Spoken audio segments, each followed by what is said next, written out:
I have a few questions here. It'll probably be about 30 minutes. But I do Awesome. have a couple Ghislaine questions that we get to after, if Yeah, you yeah, are yeah. okay with that. Of So, course. okay. Um, okay, so everyone is jumping on. How are you, Yes. Mo? I'm doing great, Vicky. How are you? Where do I find you today? So I am in the office that I use in Midtown, um, Got where I need to hide from my adult children and other people in my apartment.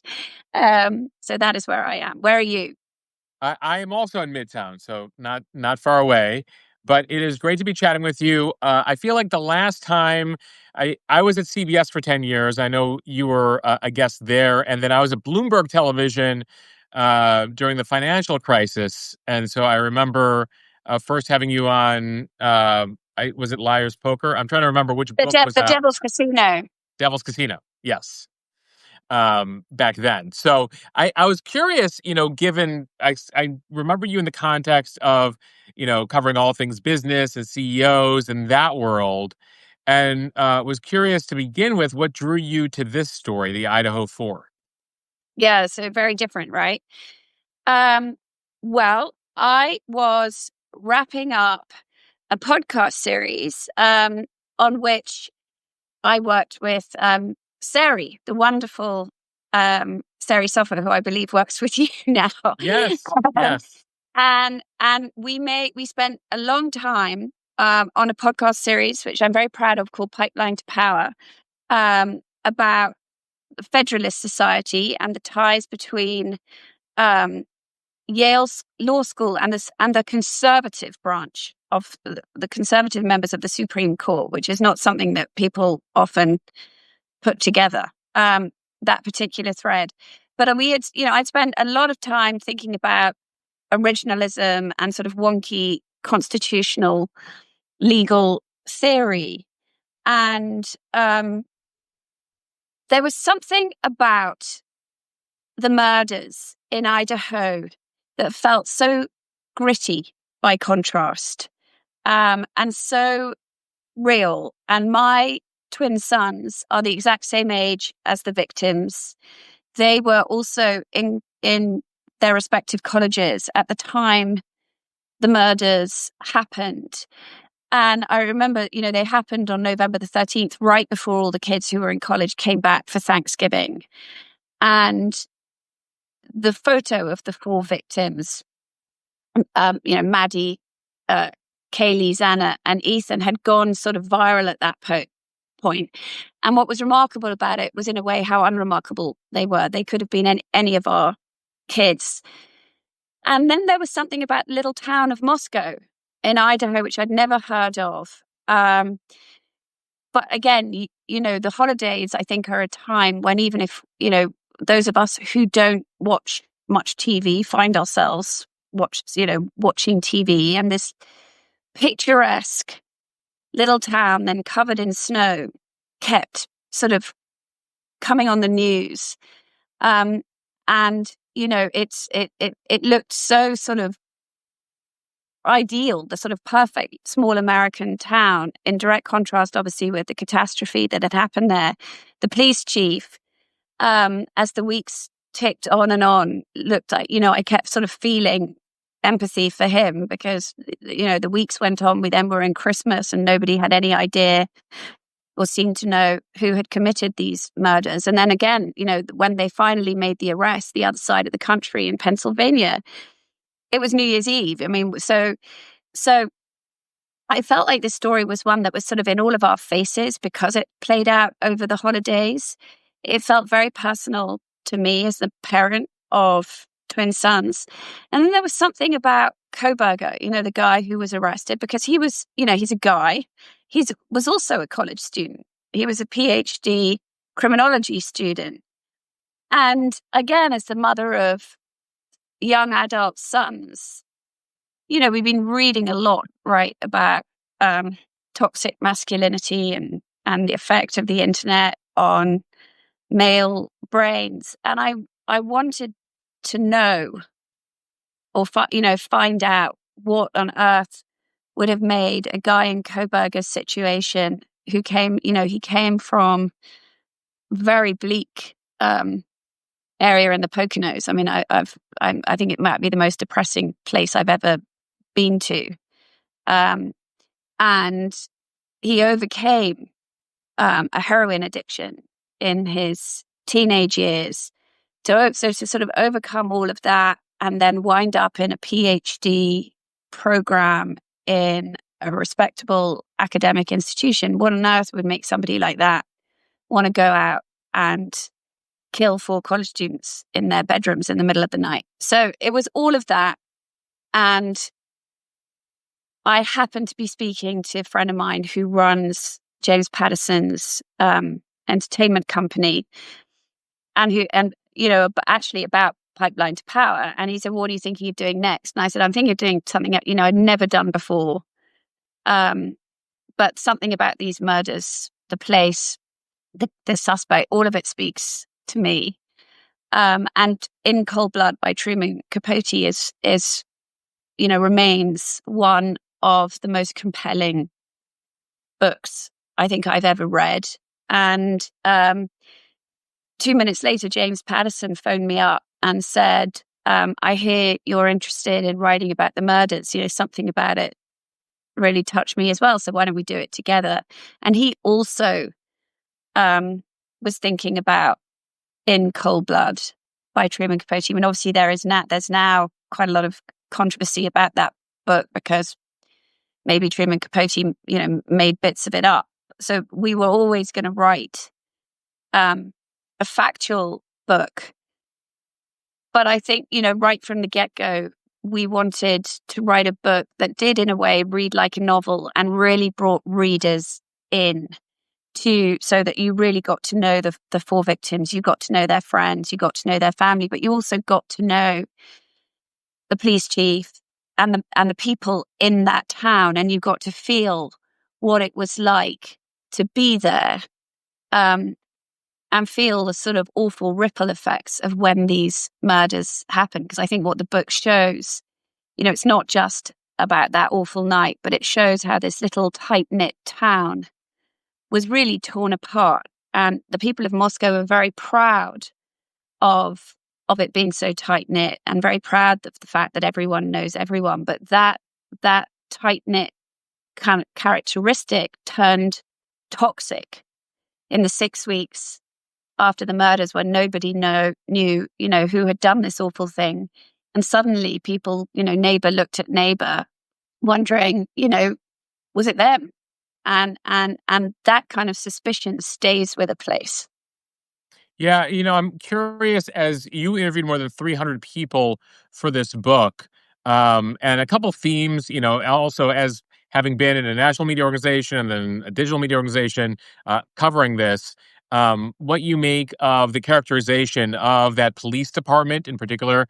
I know they took a lot of incoming, a lot of criticism about their conduct, their communication or lack thereof with national media, but then also the critique of national media and the sort of helicopter journalism where we tend story to story, and having now done all these interviews, travel to the place, having some perspective. Of course, when you're a journalist covering day-to-day news, it's very different from writing a book. What have you learned? What are your takeaways on some of those sort of um, headlines or sentiments that people have had the last couple of years? Well, so the police chief was remarkably candid, I think, with me, and I thank him for that. This was not his first rodeo. He has had homicides before. He hasn't had a quadruple homicide like this before. But I think, he felt that the actual police work, the actual teamwork between the FBI, the state police, and the Moscow Police Department was in fact something to be very proud of. That, there were no leaks, there were no ego brawls. Everyone got on with the job in hand. Where he wouldn't give himself an A was in the communications piece of it. And, that's the one thing that I think he probably felt he hadn't had the proper training for. In Moscow, they've not had a situation where the nation's press have descended on this town. And his years of training have, taught him that you say as little as possible when something like this happens. One, because you don't want to tip off the person who did it. And two, it's ingrained on these guys. You protect the investigation at all costs. Anytime you don't do that, you're potentially giving reasons for a mistrial further down the road. But in this case, the media attention was so intense that he realized that a different approach was needed, and in fact, the state police came in and gave him coaching. But if he had it all over again, I think he would have been more proactive and jumped on this and got in front of the cameras very quickly. And that's something he now only knows with the benefit of hindsight. But when it comes to the actual true crime mania, I mean, media went from really becoming mania over this. And what happened was when the police for the first 3 days really said very little. Nature abhors nothing like a vacuum, and into the void came all this garbage, speculation about Mexican drug cartels, love triangles, crimes of passion, and fingers pointed at all sorts of people who, not only had nothing to do with the murders, but in some cases, like the best friends of the victims, were struggling with the trauma and the grief of what had happened, but also they were terrified that whoever had done this was now coming for them. And, one of the things that I think the book really does get into is the theme of the impact of social media and the internet on this sort of generation. None of them, particularly the women, all had public social media accounts, because in an ideal world, the ultimate dream job for these young adults is ideally to become an influencer, or it was. But this was a very harsh, difficult life lesson. They now all have private social media accounts because, they then turned on their phones and discovered that the fingers were being pointed at them. And the other real problem was, again, I think the book highlights a real flaw in the system of justice that we have in this country, which is that the victims of the families have very few rights. I was quite surprised to really discover that they were kept almost as much in the dark as the rest of us were about what had actually happened to their kids. So they're then sitting there looking at the internet, reading all this garbage. And on the one hand, they desperately want to get out there and respond to it, to try to control the legacy of their children and control the narrative about who their children really were. But on the other hand, they're also grasping for any clues that they're not hearing from the police or the prosecutors. And, they're looking at the internet for answers, which in a way only then widens the gap of mistrust between law enforcement, the prosecutors, and the victims' families. So it was very eye-opening to discover all of this. Yeah, that's a theme also we heard at the end in recent weeks. We speak here just in the last couple of weeks was that very dramatic sentencing of Brian Koberger. Curious, first things first, having spent a couple years on this, having interviewed more than 300 people, did you ever get a sense, did anyone have a clue that this flip might happen, that he might change his plea to guilty, or did that shock you as much as it shocked so many others? Completely shocked me. I was completely stunned. I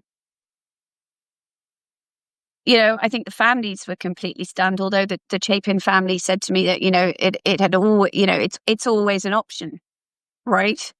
But I think for the same reason that the Gonzalez family is still very, very upset about it, They had thought um, that it couldn't possibly happen at the 11th hour because they had no stakeholding, if you will, in that. And yet it did. I mean, in hindsight, it seems very obvious that what happened. I mean, Brian Koberger had actually a very good public defender in Ann Taylor, and one of the residents of Moscow in the book is a former classmate of hers, a lawyer called Mike Pattinson, who said to me, her job ultimately in a death penalty case is to keep her client alive, which is exactly what she has done. And so they were very successful in delaying this trial again and again and again. I mean, we were finally going to trial almost 3 years after these crimes. They had changed the venue. They had gone down every conceivable rabbit hole. Their main, again, which had effectively caused a big delay. The main one being querying the methodology that was used to match the DNA found on the knife sheath. Right. Yeah, we should mention this. As far as the crime, the knife sheath of the knife that he used that was left behind was basically that was the key to finding him. There was this. If he didn't leave that behind, they would have had a much more difficult time. I'm not sure they would have ever. I think it was almost the perfect crime. That was the only mistake, and it was the only mistake because he really had thought this through. There were no other traces of DNA. They couldn't get a clear visual of the car. The car had Pennsylvania license plates, which he then, after the murder, switched to local Washington state ones. But because Pennsylvania, you don't have to have a front license plate, so they couldn't get a clear picture or an ID the car. So the only mistake was this speck of DNA, and it took and the reason the defense then honed in on that was because they now use something called investigative genetic genealogy. When they find a speck of DNA, and what IgG is they can run the DNA through public genealogy sites like sort of 23andMe or Ancestry.com, and they can create a family tree around that. The problem with this is that, when those genealogy sites were begun, they didn't always, now they have to by law, get customers to agree to make their data public to law enforcement or make it available. At the beginning, they didn't. And in fact, so Koberger, the way they got to Brian Koberger's family tree was using a website whose customers had not expressly given permission for their data to use. But in the end, the judge was not going to let this be something that came up at trial, because there is a gray in the law. It says that the FBI can use its discretion when obtaining data from these websites. But Ann Taylor, it took months and months and months to go down this rabbit hole. But I think that what you saw at the 11th hour was that she was out of options. I mean, it's a pretty damning piece of evidence, right? That there's his DNA left on a knife sheath that's been left by the bed of two of the victims. I mean, it's hard to argue with that. It's hard to explain how that could have gotten there. Yeah, Otherwise, any exactly. reasonable way. What do you make, though, of the mixed reaction of the families? You mentioned the Gonsalves family, who were very outspoken, very upset about this deal. There are some other families. I think Maddie's family says they have closure. It was very interesting as we reported this. In the Mo News community, we found people who very tragically have had murders and dealt with trials in their own families, and talked about some who actually wrote in saying, they're lucky because let me tell you what it was like going through a trial and dealing with appeals, et cetera, et cetera. And then other people arguing, the opposite. Have you spoken to the families since? And what have you heard from them? And what is the sense now in terms of how they feel about the fact that he pled guilty and, was basically only said 3 words at the sentencing. So they're still very divided. As you know, the Chapin family didn't even go to the sentencing. Their view is that this thing is done. They've got, Ethan Chapin's surviving siblings, Hunter and Maisie. They want to, get on with the rest of their lives, and that for them, this was enough. For the Gonzalez family, absolutely not. I think that they are very proud of how they handle themselves. I know Steve Gonzalez is really proud of his daughter, Olivia, for, really directly looking Koberger in the eye and sort of holding him to account and not playing the victim. But Steve Gobo said, he was actually glad for the range of emotions in that courtroom, that he was glad that, some people, expressed forgiveness. Because he said, he completely acknowledged that everybody is entitled, everyone's going to feel differently about this, and there's no right or wrong. And it was all the more human for the range of emotions that was expressed. But the Gonzalez family to still now are they wanted to go to trial. They're worried that, even though Koberger's, been put in jail for the rest of his life without parole, maybe the law could change. And also, at some point, does he get to tell his story? Does he get to control the narrative? And that's something that worries them greatly. But the other thing that was also interesting is that that Maddie's family said yes, they were okay with it. But again, the other thing Steve Gonzalez said to me in the last few days is that none of these families had all the pieces of the jigsaw puzzle, and they weren't going around asking other families if they knew exactly what had happened to their children. I mean, it's such a personal thing. But so some of the details that came out after the sentencing, including, for example, that Kaylee looks like woke up and her face was completely disfigured, that something else was used to crush her. That again, when other families heard that sort of detail, they were maybe like, well, maybe we shouldn't have been so quick to say that not going to trial was the right thing to do, because they didn't have all the information.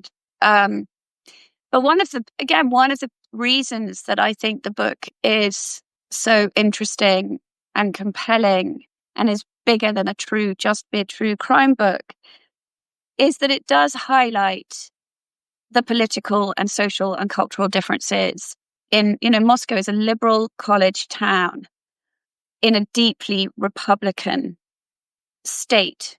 And one of the things that the book does, I think, is go into those tensions. And so in a way, the split between the families is about, the system of justice is, I think, very emblematic of that. It's really a portrait of where we are in America now, politically, I think.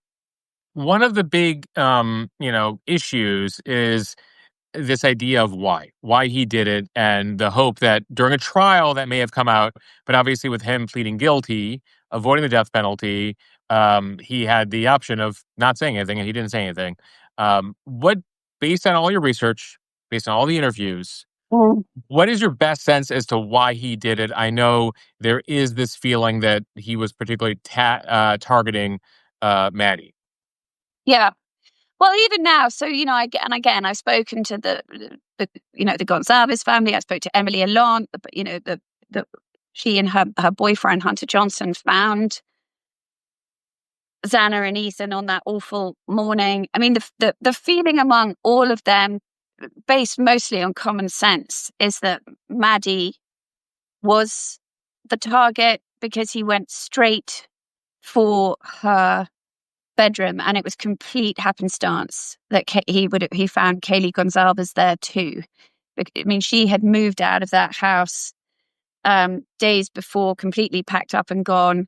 She was only there because she brought her new car to show to her best friend, and it had been a big football weekend. And that bedroom is the room, that you could see if you had parked your car, which the police believe that he did 12 times between August and the night of the murders.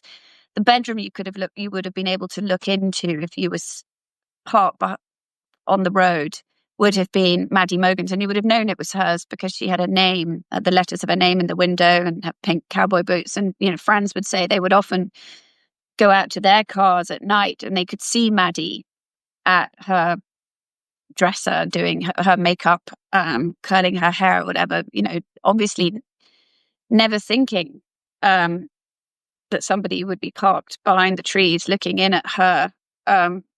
So he was effectively stalking her. I mean, what do we know in terms of? Well, so yeah, well, in terms of what their relationship was. Was there any relationship? Well, he did a very, very good job of scrubbing his hard drive. I think that one of the things that the families told me they were hoping to find out if the thing had gone to trial was more about the red flags that he exhibited on campus at Washington State University, because there were red flags that indicated that this guy was a creepy misogynist. And by the time of the murders, it was very clear that he was going to lose his funding. He was being fired as a teaching associate, which was the only way he could afford to do his PhD in criminology. And Washington State University is very much hidden behind the FERPA privacy laws on this. So but we do know that he upset women classmates to the point that some of them walked out of the class. That he followed a woman out to her car. There was a story the police told me that he possibly bugged the tech. He went in to help a neighbor with her technology, and she began to suspect that maybe he had found a way to sort of spy on her. He did, in the book, there's this scene where he gives a lift to a male classmate and is very frank with this guy about his, he says to him, I could walk into any bar or any social gathering and have any woman I wanted. And he tells this guy that he believes, women have no place being, shouldn't be on the campus, that they belong in the bedroom and in the kitchen. Very 1970s views. And so, we also know that he knew all about incel culture, because when explain. So incel is involuntary celibacy. He's celibate, yeah, and it's something that was great particularly among guys who fit Koberger's profile, who are loners, antisocial, have no, physical friend network, whose world is really what's on their phones and is on their computers. The world of incels has really gathered great steam, and obviously particularly during COVID. And we do know that Brian Koberger, when he was doing his master's, his BA and his MA in psychology, was exposed to this video that was created in 2014 of this guy, Elliot Rodger, who became a sort of cult hero among the incel movement online. And there are parallels between what Elliot Rodger, who was a 21-year-old college student, did in 2014 and what Koberger did. I mean, that's all we can say. He committed, he killed multiple people and injured others on his campus in Santa Barbara? Yeah, and he went between two college towns that were very close to each other in the same way that Pullman, where Washington State University is, and Moscow is. It's a 10-minute drive. The same for Elliot Rodger, Isla Vista, and Santa Barbara. Elliot Rodger, made this video saying he was going to go out and take revenge on the sorority women who'd rejected him. he wrote a manifesto about his life, memoir about his life, that was called his manifesto. And he was particularly upset with a blonde childhood friend of his named Maddie. So there are, and he sent these videos to his therapist, who sent them to his mother sort of minutes before he went out on this killing spree and ultimately killed himself. So I mean, this was something that Brian Koberger knew all about. He had studied the minds of murderers. I mean, not just Elliot Rodger, but Ted Bundy and Dennis Rader, the sort of BTK killer. I mean, and what Elliot Rodger did, there's no question, was very performative. And, I mean, I guess, the police do not know. I mean, I spoke to James Fry, the former Moscow police chief. He's now police chief somewhere else, over the weekend. And, I mean, the question as to the motive will stay with him for the rest of his life. But I mean, they looked, there was nothing tangible that they can find. So I think that in the book, we just show you, obviously I went and pieced together what we know about his time at DeSales University, and then what we know about his time at Washington State University. And for now, that's all we've got. So, was interested in this incel community. I guess what these guys find each other and then just complain about women to each other to the point where it basically Anonymously. triggers one of them to actually commit violence against women. Yeah. So after Elliot Rodger, there was another guy in Toronto. It has become, the misogyny in the last 10 years or so, and it's international. I mean, this is not confined to the United States. It has become increasingly violent. And so, again, I mean, this is what speaks to the book's theme of the impact of the internet and social media on our culture. I mean, the victims were blithely going about their business with public social media accounts, not thinking twice about that. And Brian Koberger was this friendless outsider who had very heinous views of women, and who, by the time of the murders happened, he had kind of nothing left to lose, because he'd blown himself up and kept being called in front of the administration at Washington State University because of his words about women and his behavior towards them. So you kind of have a perfect storm. What have you learned about the fact? I mean, one of the other curious things is that he was getting his PhD in criminology. He was studying other criminals. How many examples are there of this type of thing where somebody is studying this? I mean, partially you could say, for guidance as to the crime they're going to commit. In talking to his previous professors, Yeah. So and like how unique is that? I think it's surprisingly unique. And I'm looking forward. I will say I'm having dinner with Catherine Ramsland, his professor, next week, because she wasn't able. I mean, I think she's now left DeSales University, but again, because of the FERPA protection laws, she definitely is limited as to what she can say about Brian Koberger.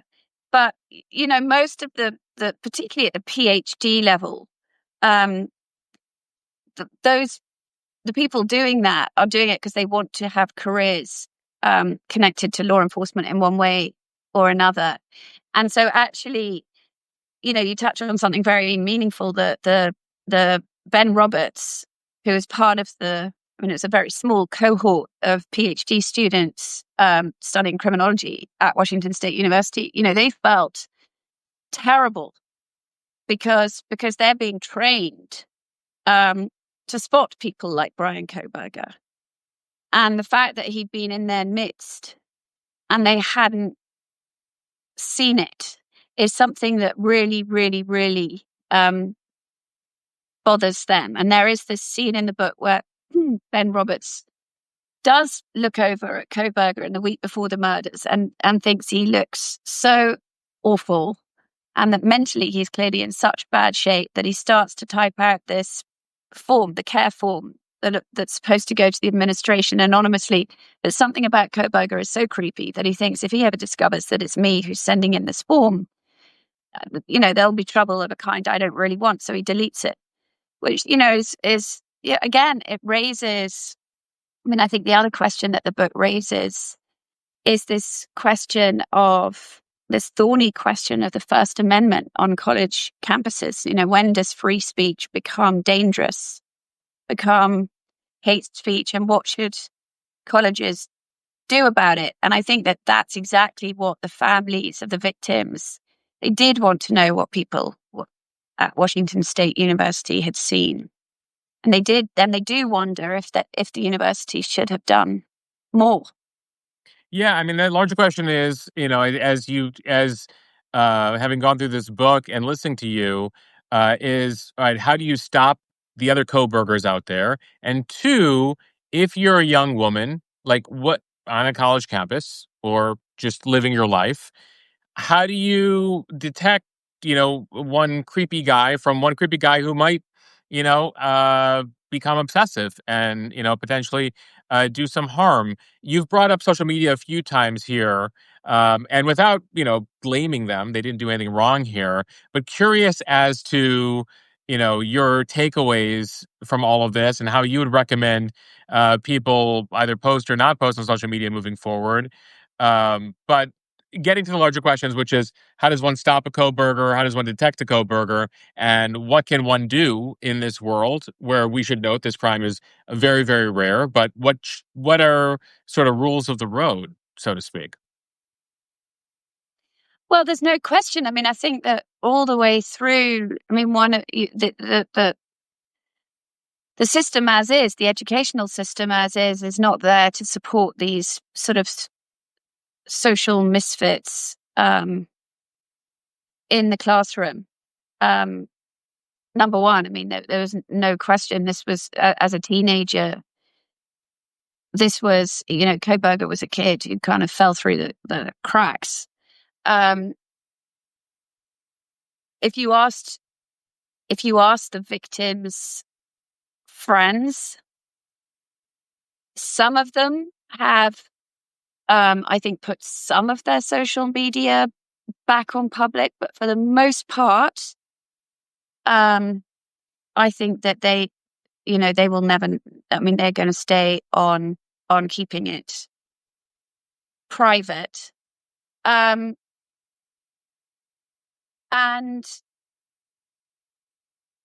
there is obviously, there is a huge amount of guilt. I know that the person who admitted Brian Koberger to Washington State University, there is a scene in the book. Yeah, he's found, crying the next day and feels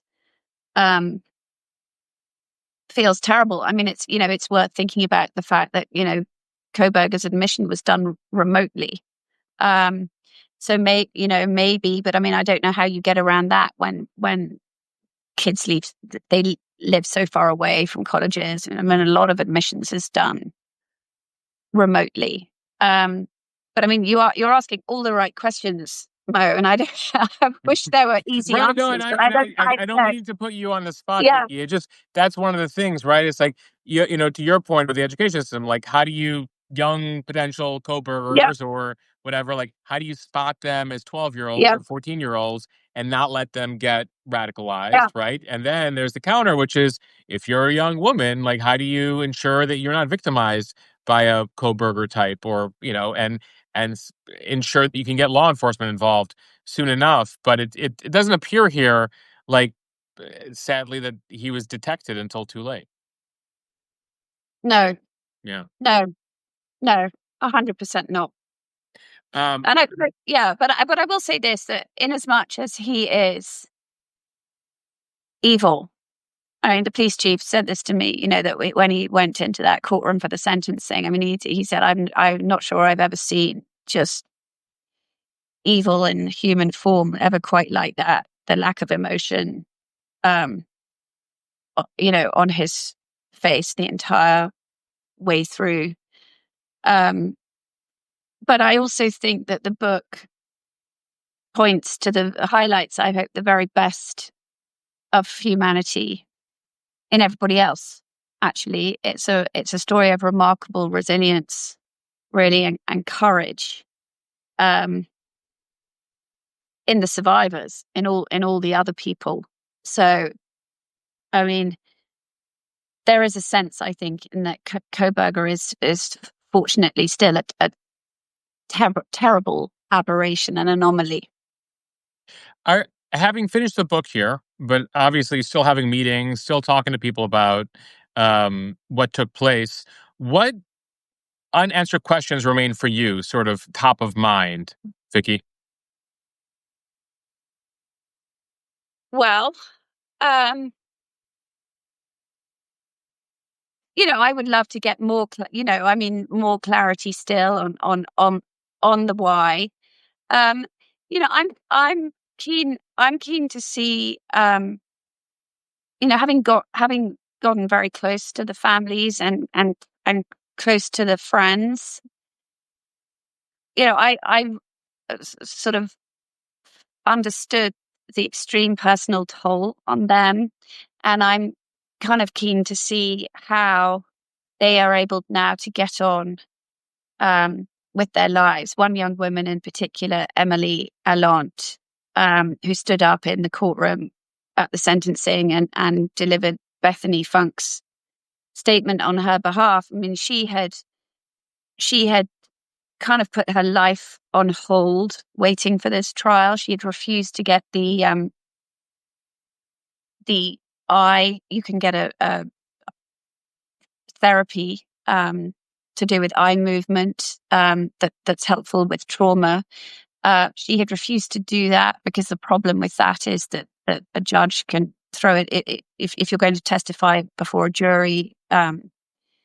Lawyers can argue that your sort of mind has been tampered with, so it makes your testimony inadmissible. So she had refused to do it because she wanted to stand up in court Mm. and testify. But she again is very open in the book about how she became stuck. Her life became stuck, because of the murders. She didn't get the degree she wanted. She's still terrified in the dark. So I hope, I'm going to be staying in close touch with all of these people, and I really hope she can,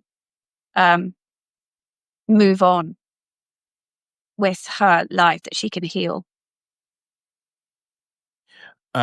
Before we go here, I do want to get to another story in the headlines, Vicky, that you have covered. You had an Audible series called Chasing Ghislaine, done decades of reporting on Epstein. Obviously, that's been a major story for a couple weeks now, out of the White House.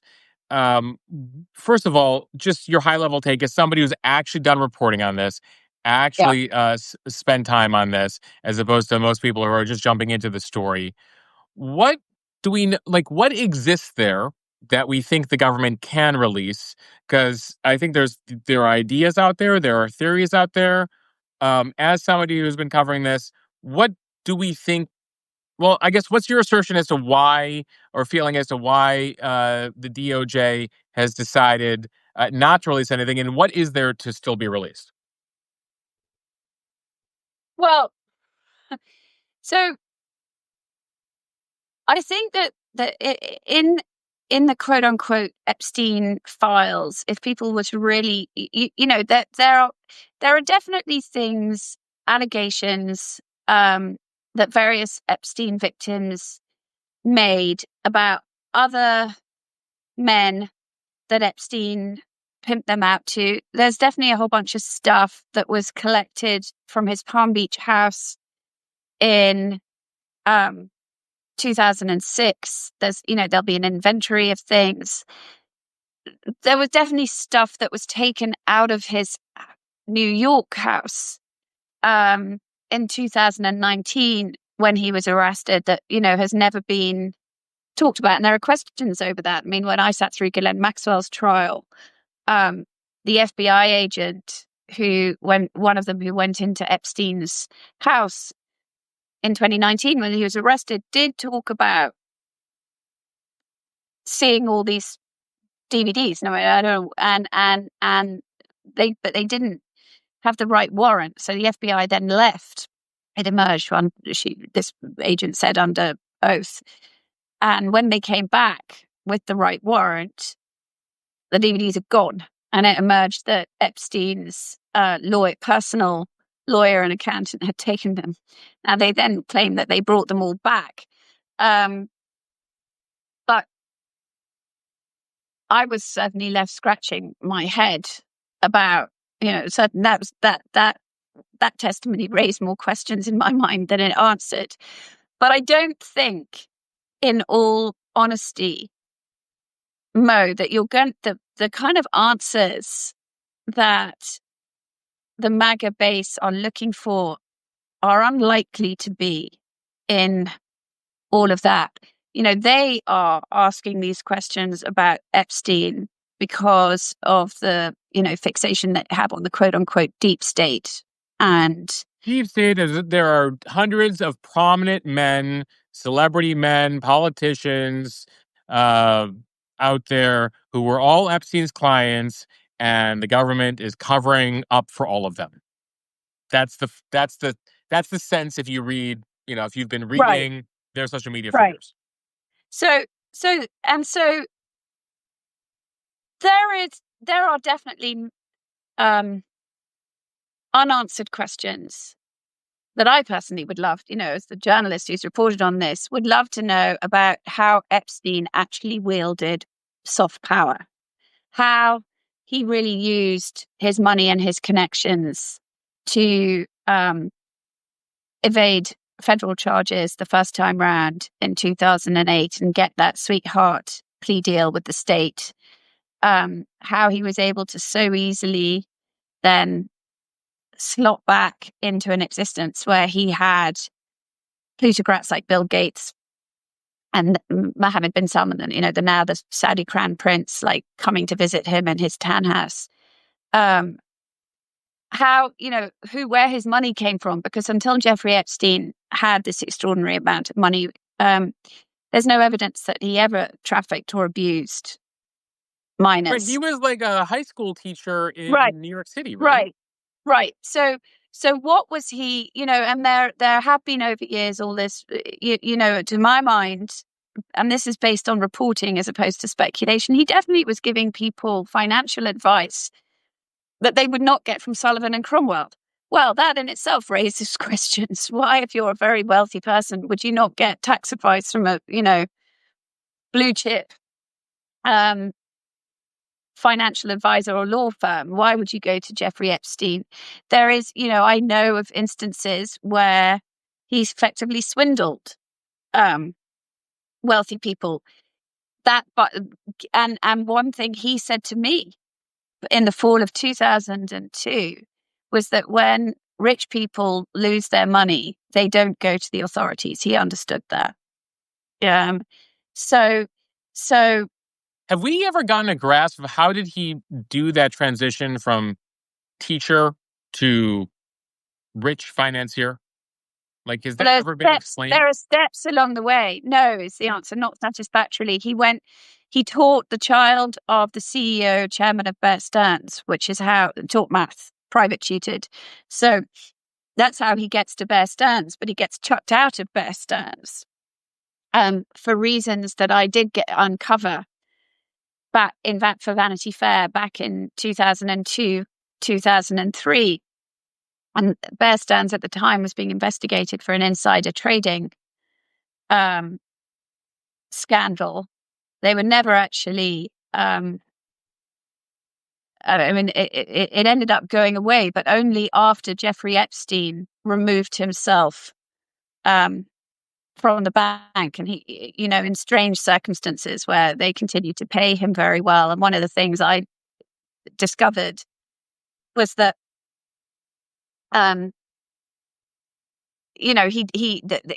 remained a very, very big client of Bear Stearns for the rest of his life, and he had a very tight relationship with a guy called James Kane, who's now dead, who became the CEO And he then went from Bear Stearns and the strange exit there in some fairly dodgy things. He spent 7 or 8 years in Europe hanging out with a probable arms dealer. um, he oh, you've gone. He claimed that he went and found money for wealthy European families who'd been defrauded. There were stories again that he put their money into Swiss bank accounts and then took control over it. Somehow, with this remarkable background, he winds up. He also works with a guy called Steve Hoffenberg, who's also now dead, who was sent to jail for pulling off the biggest Ponzi scheme in American history prior to Bernie Madoff. Jeffrey Epstein was one of the people who helped put him in jail because he flipped and testified for the government in the early 1990s. With this very dodgy background, he somehow, in the very early 1990s, explodes with all this wealth. He somehow inveigles himself into the orbit of Leslie Wexner, newly self-made billionaire, owner of Victoria's Secret, his big retail king. And at the same time, he begins his close relationship with Ghislaine Maxwell at the same time as her father, Robert Maxwell, dies in very strange circumstances. And it emerges that Robert Maxwell, who people had thought was a big mogul, had in fact stolen the money from the pension funds of his employees, stolen nearly $1 billion. So there are a lot of unanswered questions. Right, and then there's the question as to Robert Maxwell's relationship with the Mossad, which has led Yes. people to make the assertion, well, the only way to explain Epstein is he has to have been involved with, intelligence service, whether our own here in the U.S. or a foreign one like the Mossad. Right. Yeah, or he could have just been a crook with Ghislaine Maxwell's Rolodex. Yeah. And a great con man. So listen, the person who knows the answer to all this is Ghislaine Maxwell. But you then have this really, really, I mean, in my mind, it's not a difficult question. But if you're Donald Trump, it's a difficult question, which is, do you do some deal with her? So she sits there and she'll give selective answers. When she was convicted of sex trafficking, she was also convicted of perjury. So, she's going to be selective. There's no reason to believe that she would give. Right. There's question as to her reliability. But I'm curious, why did she not choose to share whatever she had on prominent individuals to save herself from 20 years in prison? Because the scope of that investigation into Ghislaine Maxwell was very narrow. The government only brings cases it thinks it can win. And so all that other stuff wasn't germane to whether or not she... Oh, so even if she unloaded everything that she had, downloaded all... They say, well, we can't prosecute those guys. Not unless she's got one, hard evidence, and two, not unless, you have to remember it's the victims of these crimes who have to come forward and testify. So, I do think we know that Jeffrey Epstein was very keen to keep all this as quiet as possible, and was keen to, we know this because Alan Dershowitz has come forward and said that in 2014, when Virginia Roberts said that Jeffrey Epstein had pimped her out to a bunch of guys, including Alan Dershowitz fought back over those claims. And ultimately, that case, Virginia had to drop the claims against him. It took years and years. And said she must have been mistaken. But Dershowitz, in Chasing Ghislaine, says to me on the record, Epstein, when this all first happened, Epstein came to me and said, I'll pay your legal bills, but can you just settle this and have it go away? And Dershowitz said no. But I think a lot of the other guys said fine. So, there are a lot of that this story is much more complicated. There were, who knows what kind of hush money has basically gone around. Who knows who's, maybe there have been false accusations. But I don't think that Ghislaine Maxwell, it wouldn't have been relevant when went to her trial. What happened elsewhere? I mean, the trial, and it was frustrating to sit there in the courtroom because you did see Epstein's flight logs and you saw boldface names feature on them. But they flashed onto the screen and then they went away, and the government came back to its central case, which was just about, did Ghislaine Maxwell groom, abuse, and traffic these 4 women? And that's all they were interested in. And you didn't get to put the jigsaw puzzle of the pieces of her bigger existence and Epstein's bigger existence. You didn't get to put the money and the men and all of it. You weren't able to put that together because that's not what they were interested in. Yeah, I think that's the frustration everyone has had. So I'm curious as to why you feel Trump has approached this in the way he has these last few weeks. What have you made of that?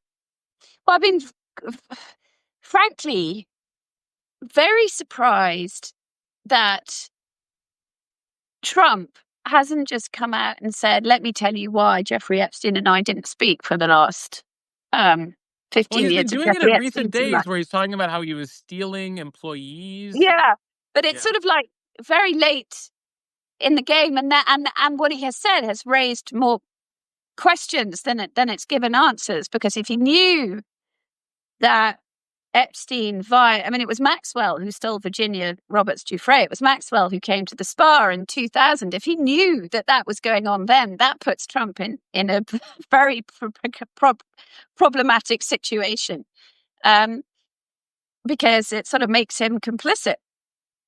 Would explain that as to why he is so reluctant to put stuff out there. Well, it would. So, I mean, it would seem to me that this is a case of being hoist by his own petard politically, that he was fine to lean into all of this, and then it's been completely mishandled by Pam Bondi and the others. I mean, she definitely misspoke when she said there was an Epstein client list, because I'm sure there is not an Epstein client list. They raised expectations to a very high level. And now I think he's walked himself into a corner. And it's a real problem for him, because I think if he does a deal, Ghislaine Maxwell's not going to say anything without a deal. And if Trump does a deal with Ghislaine Maxwell, he makes an absolute mockery of the justice system in this country. And the victims rightly will go berserk. That they would. Well, he's already moved her to that prison where she can do yoga with Elizabeth Holmes. It's ridiculous. Yeah. I mean, that is such a bad look. Yeah. But we think that might be an indication that a deal is potentially happening. Well, how could it not be? I mean, it's extraordinary. Yeah. All right, Vicky, to be continued. Continued good luck with the book. It goes deep into both Kohberger, but I think most importantly tells the story of these victims in a way with really incredible deep reporting. So we will share it on all of our social media feeds. Vicky, I appreciate you for joining us on Substack, and then also, of course, talking Ghislaine, which there's going to be no shortage of further conversations to have about that in the coming weeks, months, years, potentially. Thank you so much for having me, Mo. All right, thanks, Vicky. Bye.